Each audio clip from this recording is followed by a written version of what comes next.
తాళం ఓపెన్ చేసి ఎక్కడో ఇస్తారంట అనేటటువంటి పుకార్ ఒకటి వచ్చింది. అయితే ఇంకొక ఇచ్చే విషయం టైం కూడా ఏమంటే ఒక లేడీకి ఎవరికో ఆవిడకి హెల్త్ ఇష్యూ అయ్యి తనని బయటికి తీసుకురావడం కోసం ఓపెన్ చేశారు. అన్ని చోట్ల జరగదు కదా తల్లి, ఒక చోట ఇది జరిగింది, మరి అన్ని చోట్ల ఒకటేసారి జరిగింది కదా. ఒక పుకారు అంటే పోలీసుల దగ్గర కూడా సరైనటువంటి ఇన్ఫర్మేషన్ లేదు టికెట్లు ఎప్పుడు ఇస్తారు అనేది. అంటే ఆ పుకారునే పోలీసులు నమ్మారు, పోలీసులు నమ్మి వాళ్ళు ఓపెన్ చేశారు, లేకపోతే అక్కడి నుంచి జనం తొక్కిసలాట అనేటటువంటిది జరిగింది. ఆ జరిగినప్పుడు ఇక్కడ నేను నిజంగా చెప్తున్నాను, భగవంతుడి యొక్క దీనికోసం బయలుదేరినటువంటి ఈ మనుషులు వీళ్ళ అమాయకత్వం అనుకోవాలా, లేకపోతే దుర్మార్గం అనుకోవాలా, పశుత్వం అనుకోవాలా, వెనక ఉన్నటువంటి వాళ్ళు తోసుకుంటూ ముందుకెళ్ళిపోవాలనేటటువంటి క్రమంలో కింద ఎవడు పడిపోయాడో కూడా నీకు తెలియదా?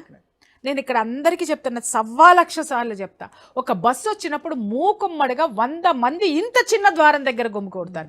అదే మీరు ఆర్డర్లో నిలబడితే టకటక టకటక వెళ్ళిపోతారు. అలాగే ఒక గుళ్ళో కూడా అంతే, అమ్మవారు రాగానే ఆడాలేదు మగాలేదు ఒక్కొక్కళ్ళ మీద పడిపోయి తోసేసుకొని మూకుమ్మడిగా తోసేసుకుంటారు. క్రమశిక్షణ అనేది ఎక్కడుందమ్మా? ఎక్కడుంది చెప్పండి?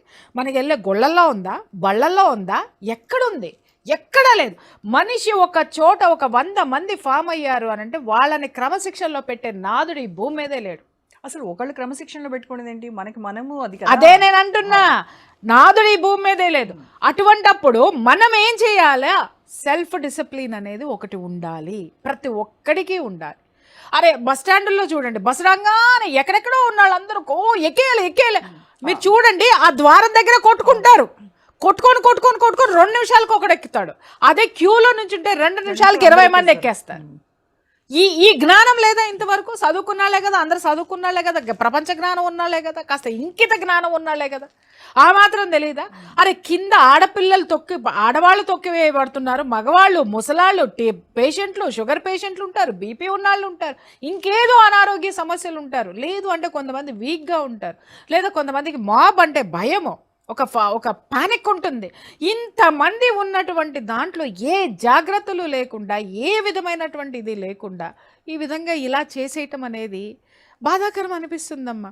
అంటే ఇక్కడ అనొచ్చు, ప్రియా చౌదరి ఇంతకుముందు జరగలేదా, దీని గురించే మాట్లాడుతున్నావా అని అంటే, ఇంతకు ముందు జరిగినటువంటి వాటిని దృష్టిలో పెట్టుకునైనా మనము ఎప్పుడైనా సరే ఒక సీట్లో మనం కూర్చున్నప్పుడు మనకి సాధ్యమైనంత మంచి చేయాలని ఎవరైనా కోరుకుంటారమ్మా. అంతేగాని నేను ఇక్కడ కూర్చున్నాను కదా ఏదో చేయాలని కూర్చున్నప్పుడు నేను అనుకుంటే సరిపోదు, నా చుట్టూ ఉన్న వాళ్ళని కూడా పెట్టాలి. నేను కూర్చొని నేను స్ట్రిక్ట్గా ఉంటాను, నేను చక్కగా చేస్తాను, నేను ఇంకొకటి అని కూర్చుంటే చేసేది నేను కాదు, చేయించేదాన్ని మాత్రమే. ఆ చేసేటటువంటి వాళ్ళు నీ గ్రిప్లో ఉన్నారా లేదా, వాళ్ళ దగ్గర పర్ఫెక్ట్ ప్లానింగ్ ఉందా లేదా, వాళ్ళు ప్లాన్ చేయగలుగుతున్నారా లేదా, ఈ సమీక్షలు జరిగాయా లేదా, ఇలాంటి వాటి మీద ఇప్పటి వరకు రాలా. ఇక్కడ ఏమవుతుంది అని అంటే, నువ్వంటే నువ్వు అని చెప్పేసి పాలకపక్షం వచ్చేసి పోలీసుల మీద, పోలీసులు వచ్చి జనం మీద, జనం వచ్చేసి ప్రభుత్వం మీద, ప్రభుత్వం వచ్చేసి దీని మీద. ఇంకొక మాట అడుగుతున్నా, ఇప్పుడు అందరూ కలిసి ప్రెస్ మీట్లు పెడుతున్నారు, హోమ్ మినిస్టర్ గారు పెట్టి ఇది చాలా దురదృష్టం, ఆ దృష్టం ఈ దృష్టం అన్నారు. హోమ్ మినిస్టర్గా ఉన్నప్పుడు కొన్ని ముఖ్యమైనటువంటి పనులు జరుగుతున్నప్పుడు, ముఖ్యమైనటువంటి ప్లేసుల్లో ఉన్నప్పుడు మీ దగ్గర ఇన్ఫర్మేషన్ లేదా? అయిపోయిన తర్వాత వస్తారేంటమ్మా మీరు? అయిపోయిన తర్వాత ఇవాళ ఉత్తర ద్వార దర్శనం అనేది ప్రెస్టీజియస్ ఇష్యూ, నువ్వెందుకు లేవు అక్కడ? నువ్వు ఉండి పర్యవేక్షించాలి కదా, ఎంతమంది వస్తున్నారు అంటే. వీళ్ళకి ఎవరికి కూడా ఏ మినిస్ట్రీ మీద కూడా అవగాహన లేదు, కేవలం ప్రెస్ మీట్ల కోసం మాత్రమే మనం పనిచేస్తున్నాం. ఇక్కడ ఇలాగే ఉంది. నీకు ఒక్కొక్క వ్యవస్థ, ఒక్కొక్క సిస్టము, ఒక్కొక్క మినిస్ట్రీ, వాళ్ళకి సంబంధించినటువంటి వ్యవహారాలు అక్కడ జరుగుతున్నప్పుడు, ఆ ప్రాంతాల్లో ఆ రాష్ట్రంలో జరుగుతున్నప్పుడు వాళ్ళ యొక్క అబ్జర్వేషన్ ఉండాలి, వాళ్ళ యొక్క అటెండెన్స్ ఉండాలి. పెద్దవి జరుగుతున్నప్పుడు ఖచ్చితంగా ఎందుకు అటెండెన్స్ ఉండాలంటే, వాళ్ళు అక్కడ ఉంటే వ్యవస్థ కరెక్ట్గా పనిచేస్తుంది, ఏ చిన్నది కూడా జరగనివ్వరు. ఎందుకంటే ప్రభుత్వం మీదకి వస్తుందని చెప్పేసారు. ఇక్కడ నిర్లక్ష్యం ఎవరిది కనిపిస్తుంది? వ్యవస్థ అందరిది. జనాలదా, వ్యవస్థదా, పాలకులదా, ప్రభుత్వానిదా, అందరిది కూడా ఉంది. అంటే జనాలు ఇది ఎక్స్పెక్ట్ చేయరు, మా కోసం ఏవో వసతులు ఏర్పాటు ఇప్పుడు అదే అనబోతున్నా. ఇప్పుడు మీరు 1,25,000 మందికి మేము అరేంజ్ చేసామని మీరు చెప్పారు, 1,25,000 మందికి మాత్రమే మేము ఇక్కడ ఇస్తాం, తర్వాత ఆపేస్తాము. కానీ ఈ టైం నుంచి ఇంకొకటి 1,25,000 మంది ఏ టైం నుంచి ఏ టైంకి వస్తారో అనే క్యాలిక్యులేషన్ కూడా ఖచ్చితంగా ఉంటుంది. ఉండద్దని మీరు అనకండి, ఎందుకంటే ఎన్ని ట్రైన్లు వస్తున్నాయో తెలుసు, ఎన్ని బస్సులు వస్తాయో తెలుసు, రోజు తిరుపతికి ఎంతమంది వస్తున్నారో తెలుసు. అలాగే ముందే టికెట్ల రిజర్వేషన్ తిరుపతికి ఎవరు చేసుకున్నారో, తిరుమలకి ఎవరు చేసుకున్నారో, ఏమున్నాయో ఇన్ఫర్మేషన్ తీసుకోవాలి. తీసుకున్నప్పుడు వాళ్ళు 2 days ముందరే బాబోయ్ ఇంతమందికి మాత్రమే మేము టోకెన్స్ ఇస్తాము, నెక్స్ట్ డే ఇస్తాము అనేటటువంటిది అప్డేట్ ఎవరి దగ్గరైనా ఉందా? అరే నేను ఎంతసేపు నాకు పలానాది కావాలి అనే దాని మీద ఉన్న ధ్యాస వచ్చిన తరువాత చాలా పని చేయాల్సినటువంటి అవసరం దాని మీద ఉంటుందమ్మా. ఇది కేవలం వార్త కాదు, స్క్రీన్ మీద చదివేసేసి చెప్పేయడానికి. వ్యవస్థని నడపటం అనేది చాలా కష్టమైనటువంటి పని. ఇప్పుడు చాలా మంది మొన్న జరిగినటువంటి విజయవాడలో హైందవ శంఖరావు దాంతో కంపేర్ చేస్తున్నారు ఈ సంఘటన. అక్కడికి ఎంతమంది వచ్చారు, ఎలాంటి ఇంత కూడా ఏ మాత్రం ఇబ్బంది లేకుండా అందరూ చాలా చక్కగా తిరిగి వెళ్ళిపోయారు. మరి దీనికి ఇది ఎప్పుడూ ఉండేటువంటిదే, అదేమో సడన్ గా వాళ్ళు పెట్టుకున్నటువంటి ప్రోగ్రామ్. ఇది ఎవ్రీ ఇయర్ ఉండేటువంటి రిచువల్. చక్కటి ప్రశ్న. ఇక్కడ ఒక సంస్థ పెట్టినటువంటిది ఎన్ని లక్షల మంది, 5 లక్షల మంది పైన, 5 లక్షల నుంచి 8 లక్షల వరకు వచ్చారు అనేటటువంటిది ఒక అంచనా ఉంది. పోనీ 5 లక్షలే వేసుకుందాం. 5 లక్షల మంది ఒక చోటికి వాళ్ళు మొబలైజ్ అయినప్పుడు నేను మన జర్నలిస్టుల ద్వారా కానీ లేకపోతే అక్కడ ఉన్నటువంటి వాళ్ళ ద్వారా కానీ నేను తీసుకున్న ఇన్ఫర్మేషన్ ఏంటంటే పోలీసులు చాలా రిలాక్స్డ్గా ఉన్నారు. ఎప్పుడు పోలీసులు రిలాక్స్డ్గా ఉంటారు చెప్పండి? సక్రమంగా అన్నీ జరుగుతున్నప్పుడు, జనం యొక్క రద్దీ ఉన్నప్పుడు. నిజం చెప్తున్న పోలీసుల పాటలు పాపం ఇన్ని కావమ్మా. మనల్ని కొడతారు, మనల్ని తిడతారని మనం అనుకుంటాం కానీ జనాలు వినరు మాట. ఇంకొకటి, వాళ్ళకి ఎప్పుడు టిఫిన్లు వస్తాయో తెలియదు, వాళ్ళకి నేచర్ కాల్స్ పోవడానికి ఉండదు, లేకపోతే వాళ్ళకి ఒక విధమైనటువంటి స్ట్రెస్ ఎక్కువైపోతూ ఉంటుంది. ఎక్కడో ఏదో జరిగితే వాళ్ళ వాకీ టాకీల్లో వచ్చేసి ఇన్ఫర్మేషన్ వచ్చేస్తుంది, ఎక్కడో జరిగిన దానికి ఇక్కడ వీళ్ళు స్ట్రెస్ ఫేస్ చేస్తూ ఉంటారు. ఇన్ని ఉంటాయి మనకి వాళ్ళకి. అక్కడ ఏమైంది అంటే శంఖారావానికి వచ్చినటువంటి ఒక సంస్థ ఎంత చక్కటి ప్రణాళికతో వచ్చిందమ్మా. వాళ్ళే వాలంటీర్స్ ఉన్నారు. అన్న ప్రసాదాలు ఎక్కడ కొట్లాట జరగల. ఒక అన్న వితరణ దగ్గర కానివ్వండి, లేకపోతే టిఫిన్లు పలహారాలు ఇచ్చే దగ్గర కానివ్వండి, టీలు ఇచ్చే దగ్గర కానివ్వండి, ఎంత అయినా సరే ఎక్కడైనా సరే చైర్ దగ్గరికి తీసుకెళ్ళి మరీ ఇచ్చారు. ఒక యాక్సిడెంట్ కానీ, ఒక తొక్కిసలాట కానీ, మాకు ఈ పలానాది అందలేదని కానీ ఎక్కడ మనం జనం నుంచి ఒక్క కంప్లైంట్ మనం వినలే, ఒక్క తిరస్కృతి మనం వినలేదు. అక్కడ జనమే ఆ సంస్థ వచ్చేటటువంటి జనాలకి ఏం సదుపాయాలు అనే దాని మీద ఒక దృష్టి పెట్టింది. పర్ఫెక్ట్ ప్లానింగ్ ఉంది. ఏది? ట్రాఫిక్ దగ్గర నుంచి ట్రాఫిక్ని కంట్రోల్ చేయడానికి కూడా అక్కడ సైన్యం ఉంది. అలాగే భోజనాలు ఏర్పాటు చేయడానికి ఒక సైన్యం ఉంది. ఏదైనా వస్తే మెడికల్ ట్రీట్మెంట్ ఇవ్వడానికి ఒక సైన్యం ఉంది. ఒక సంస్థ తీసుకున్నప్పుడు ప్రభుత్వం తీసుకోలేదా? అవగాహన లేదా? ఇక్కడ విమర్శిస్తున్నావా అనంటే విమర్శించటం లేదమ్మా, విశ్లేషిస్తున్నాను నేను. దయచేసి ఇలాంటివి తిరుపతి మీదలో ఇలాంటి తొక్కిసలాట మనం ఇంతవరకు చూడలే. ఫస్ట్ టైం బాధ వేస్తుంది. అరే ఇప్పుడే మనం చాలా సెన్సిటివ్గా ఉన్నాము. ఎందుకంటే మన హిందుత్వం మీద జరిగేటటువంటి దాడులు కానీ విమర్శలు కానీ తిప్పి కొట్టడానికి మాలాంటి వాళ్ళం కూడా గొంతెత్తి అరే హిందూ ధర్మాన్ని కాపాడుకుందామని రోడ్ల మీదకి వచ్చి మైకుల ముందు నించోని భయంకరమైనటువంటి సిచ్యుయేషన్స్ని, బెదిరింపుల్ని ఫేస్ చేస్తూ అరే ప్రాణాలు పణంగా పెట్టి ఈ సాంప్రదాయాన్ని, హిందూ ధర్మాన్ని, ఈ హిందూ మతాన్ని, హైందవ మతాన్ని కాపాడుకోవాలని మాలాంటి వాళ్ళం కూడా వస్తే వ్యవస్థలో కూర్చొని మీరేం చేస్తున్నారు? మీరు ఫెయిల్ అవ్వబట్టే కదా మేము వచ్చాం. సరే మీ వ్యవస్థను మీకే వదిలేసాం. మీరు ఫెయిల్ అయ్యారు, మా పాటలేవో మేము పడుతున్నాం, మేము చేసేదేదో మేము చేస్తున్నాం. మీకు అప్పచెప్పి మీ చేతిలో ఉన్న వాటిని కూడా మీరు ఇలా చేస్తే అవి కూడా మేమే చేతుల్లోకి తీసుకోవాలా రేపొద్దున? వాటి మీద కూడా మేము శంఖారావం పూరించాల్సి వస్తుందమ్మా. ఎందుకంటే ఇప్పుడు సనాతన బోర్డు కావాలి అని గట్టిగా ఎందుకు కూర్చున్నాము అంటే, సనాతన బోర్డు అనేటటువంటిది ఉంటే ఇలాంటి వాటి మీద మానిటరింగ్ ఉంటుంది, ఖచ్చితంగా ఉంటుంది. ఎందుకంటే ఆ బోర్డుకి కొన్ని ఇవి ఉంటాయి, అధికారాలు ఉంటాయి. ఆ అధికారాలతోటి జనం యొక్క క్షేమము, సంక్షేమము చూసేటటువంటి అవకాశం ఉంటుంది. దేవాలయాలు కాపాడబడతాయి. భక్తులకి ఏం చెప్పాలో చెప్తారు. ఇన్ఫర్మేషన్ ఇవ్వాలంటే భక్తులే స్వచ్ఛందంగా వచ్చి ఇస్తారు ఇలాంటి చోట్ల ఉన్నప్పుడు. ఇప్పుడు టీటీడీ బోర్డు కానీ ఇలాంటి వాటిల్లో పార్టీలకు అంటే పాలిటిక్స్కు సంబంధించినటువంటి వ్యక్తులు ఉండకూడదు. అది ఇప్పుడు ఎలా తయారయ్యాయి అంటే ఏదో రాజకీయ పునరావాస కేంద్రాల్లాగా తయారయ్యాయి అనేటువంటి విమర్శ ఉంది. అంటే ఏదో ఎమ్మెల్యే టికెట్ ఇవ్వకపోతేనో, లేకపోతే ఇంకొకటి ఎక్కడో క్యాబినెట్ మినిస్ట్రీ ఇవ్వకపోతేనో వాళ్ళందరినీ తీసుకొచ్చేసి ఇక్కడ సర్దుబాటు.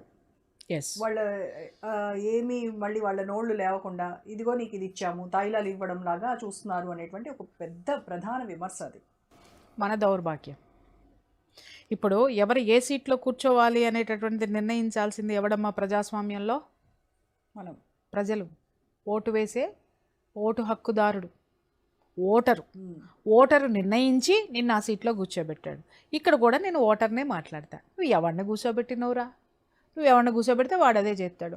ఒకడొచ్చేవో 4 కొండలు 7 కొండలు ఎందుకు, 4 కొండలు చాలు, 3 కొండలు చాలు, 4 కొండలు నాకన్నాడు, ఆ కొండ మీద పోయినాడు. ఒకడొచ్చి దాని మీద ధర్మ ప్రచారం చేశాడు, అటు నుంచి అటే పోయినాడు. ఇవాళ వచ్చి ఏం పీకుతున్నారు అనేది మనం మాట్లాడాల్సిన అవసరం చాలా ఉందమ్మా ఈరోజు. ఎందుకు అనంటే ఈరోజు హిందూ ధర్మం చచ్చిపోతుందని జనం ఓటేశారు. Underline this point. హిందూ ధర్మం చచ్చిపోతుంది. ఎక్కడ చూసినా గుట్టల మీద కొండల మీద ఏవేవో వెలుస్తున్నాయి. మన గుట్టలు మనకు కాకుండా పోతున్నాయి, మన ప్రకృతి మనకి కాకుండా పోతుంది, మన దేవుడికి సంబంధించినటువంటివన్నీ మనకు కాకుండా పోతున్నాయి. రేపొద్దున మనం మెడలో రుద్రాక్షలు పోయి సిలువలు వస్తాయి. అలాగే మన పిల్లలు మన కులానికో మన మతానికో సంబంధించింది పోయి పరాయి లవ్ జిహాదుల మీద పరాయిళ్ళకెళ్ళి బొరకాల పాలిట పడుతున్నారు. మన జాతిని, మన స్త్రీని, మన ఆడపిల్లల్ని, మనల్ని మనం రక్షించుకోవడం కోసమే ఈరోజు సెంట్రల్ గవర్నమెంట్లో బీజేపీకైనా స్టేట్ గవర్నమెంట్లో ఉన్న ఈ పార్టీకైనా జనం ఓటు వేసింది హిందుత్వాన్ని కాపాడుతారనే తప్ప ఇష్టం వచ్చినట్టు స్టేట్మెంట్లు ఇవ్వడానికి మాత్రం కాదు కాదు కాదు. ప్రియ గారు, నాకు ఇంకొక డౌట్ ఏంటంటే, ఈ వైకుంఠ ఏకాదశి రోజు ఉత్తర ద్వార దర్శనం చేసుకుంటాం. ఆ ఒక్కరోజు మాత్రమే ఆ దేవుణ్ణి ఉత్తర ద్వారం ద్వారా దర్శనం చేసుకుంటే ఫలితం ఉంటుందా? లేదు అని అంటే ఇప్పుడు 10 రోజులు లేకపోతే 15 రోజుల పాటు కూడా ఉత్తర ద్వార దర్శనం కల్పిస్తూ ఉన్నారు. సో ఆ రోజుల్లో కూడా చేసుకుంటే అదే ఫలితం ఉంటుందా? అసలు ఎందుకు ఇన్ని డేస్? మాకైతే చిన్నప్పుడు ఒకటే రోజు ఉండేది. ఆ ఒక రోజు దగ్గరలో ఉన్నటువంటి గుడికి వెళ్ళేవాళ్ళం, దర్శనం చేసుకునేవాళ్ళం. కానీ ఇప్పుడు ఇదేంటి? ఇది ఒక పెద్ద ట్రెండ్. ఒక విషయం నేను చెప్తా. ఎప్పుడైనా ఒక పవిత్రమైనటువంటి రోజులు ఉంటాయి. ఇప్పుడు మనం కూడా ఆగస్టు 15th ఎందుకు చేసుకుంటాం? ఆ రోజు మనకు స్వతంత్రం వచ్చింది. రిపబ్లిక్ డే ఎందుకు చేసుకుంటాం? ఆ రోజు నుంచి అడ్మినిస్ట్రేషన్ స్టార్ట్ అయింది మనకి. అలాగే ఏంటి మనం సంక్రాంతి ఎందుకు చేసుకుంటాం అంటే ఈ జనాలకు అర్థం అవడం, మనం పుట్టినరోజు ఎందుకు చేసుకుంటాం? ఆ రోజు మనం పుట్టాం కాబట్టి కొత్త బట్టలు రోజు ఎందుకు వేసుకోవచ్చుగా, ఎందుకు వేసుకో? కానీ రోజు వేసుకునే కొత్త బట్టలకి వాల్యూ ఉండదు. పుట్టినరోజు నాడే వేసుకునే కొత్త బట్టలకే చాలా మురిపంగా చూసుకుంటాం, చాలా అద్భుతంగా ఉంటాం. ఆ రోజు అసలు చూడండి, మనమే అందంగా కనిపిస్తాం, మనం అందరికీ కూడా అందంగా కనిపిస్తాం.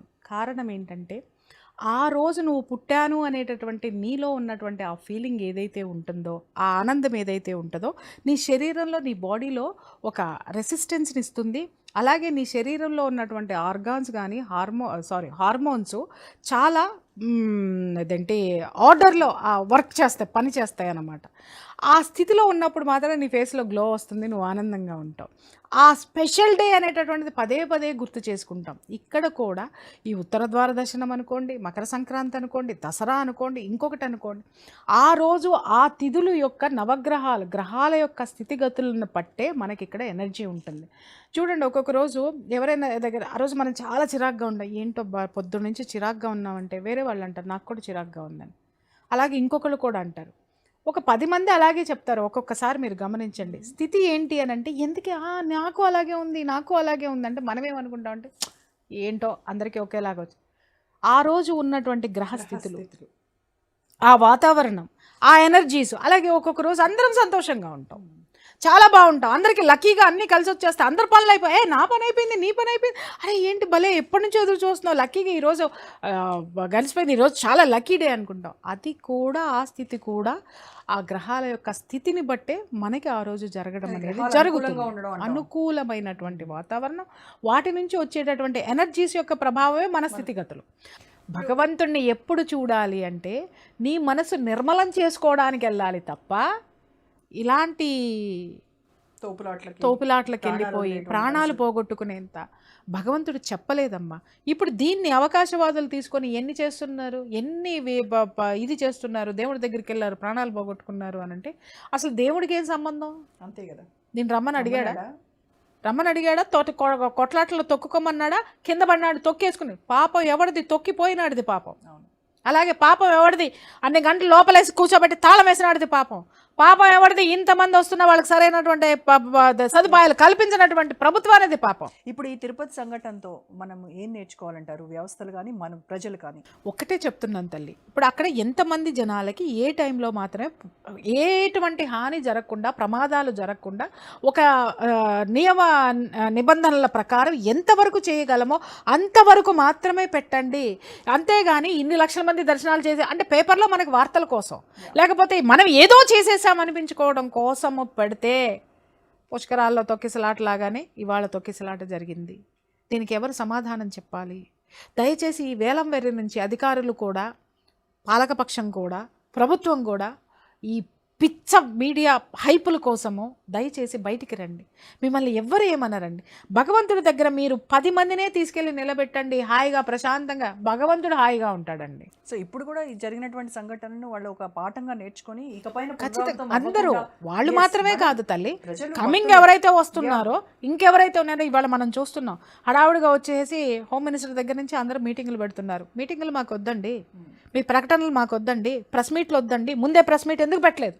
భక్తులు ఎక్కువ అవుతున్నారు, తొక్కిసలాట జరుగుతుంది, ఇక్కడ ఇచ్చేటటువంటి ఇది లేదు, మీరు దయచేసి మీరు ఆగిపోండి అని ఎందుకు ఒక ప్రకటన ఇవ్వలేదు?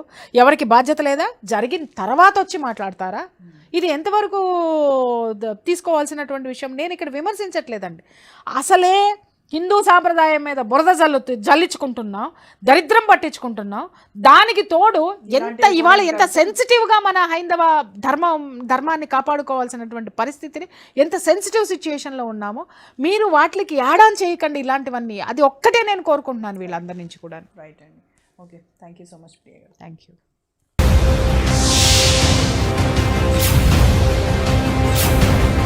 Yes.